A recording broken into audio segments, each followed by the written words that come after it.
Oi, eu sou a Ana e vim trazer o devocional hoje baseado no texto de 2 Coríntios, capítulo 1, versículo 4.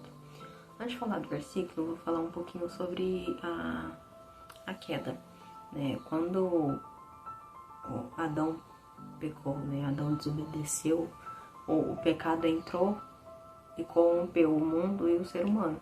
Nisso, nossas emoções também foram corrompidas. E o sofrimento veio a partir daí, do pecado, né? E por isso, então, passamos por dor e ficamos angustiados. Mas o Senhor, Ele não nos deixou só. Ele nos deu uma maneira de lidar com isso, né? O próprio Jesus, enquanto homem, Ele foi traído e passou por sofrimento, né? Mas Ele venceu o mundo.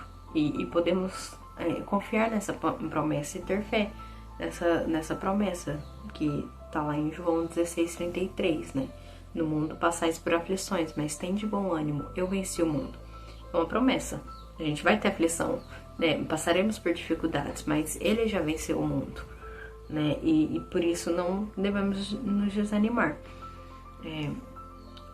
Paulo nos dá um exemplo em 2 Coríntios 1:4, diz assim: é Ele que nos conforta em toda a nossa tribulação, para podermos consolar os que estiverem em qualquer angústia, com a consolação que nós mesmos somos contemplados por Deus.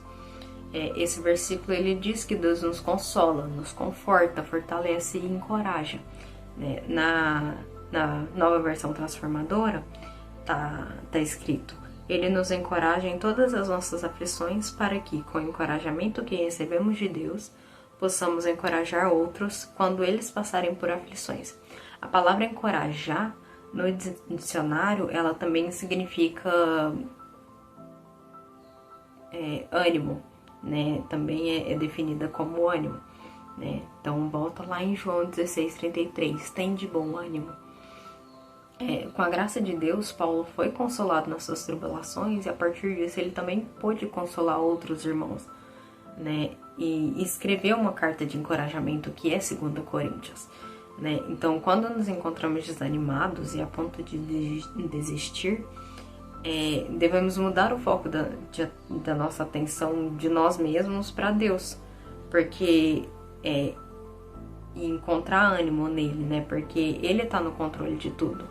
Ele cuida de nós e nos abençoa. Cuidou e abençoou no passado, faz isso no presente e vai continuar fazendo isso no futuro, né? Somos filhos dele e ele é Deus de misericórdia e graça, Deus de toda a consolação, que nos dá força para podermos enfrentarmos as aflições e vencê-las, né? Enfrentar as tribulações e vencê-las. Deus nos encoraja com a sua palavra por meio do Espírito Santo, mas também usa outros cristãos para nos dar esse consolo, esse encorajamento quando precisamos, né? Assim como também nós podemos ter esse papel de consolar e encorajar outros irmãos quando eles precisarem, né? E assim, encorajar os irmãos da mesma forma como Deus nos encorajou, consolar os irmãos da mesma forma como Deus nos consolou e nos consola, né? Tudo para a glória dele e não nossa. O Senhor, ele nos tira da tendência de olhar e pensar só na gente e nos ensina também a ser uma fonte de bênçãos para a vida de outros irmãos ali, né? Então, nós podemos encorajar outros porque recebemos esse encorajamento de Deus. Não necessariamente só por conta das nossas experiências e prestar esse auxílio como ao outro que está numa situação semelhante do que já passamos, né? Que as nossas experiências, elas não alteram o consolo vindo de Deus, que é sempre suficiente e eficaz.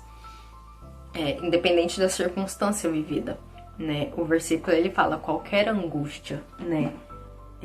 Tá escrito: é Ele que nos conforta em toda a nossa tribulação para podermos consolar os que estiverem em qualquer angústia, com a consolação com que nós mesmos somos contemplados por Deus.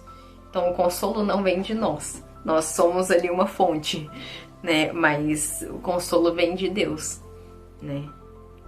E nesse encorajamento, nós sentimos também alívio, né? E ganhamos ânimo, como no Salmo 119:50 traz, né? O que me consola na minha angústia é isso, que a tua palavra me vivifica. Na NVT está escrito, tua promessa renova minhas forças, ela me consola em minha aflição. E Josué 1:9 também fala, ser forte e corajoso, não temas nem te espantes, porque o Senhor teu Deus é contigo por onde quer que andares. Né? Então, o consolo do Senhor, ele não é um fim em si mesmo. Ele serve para consolarmos uns aos outros, né?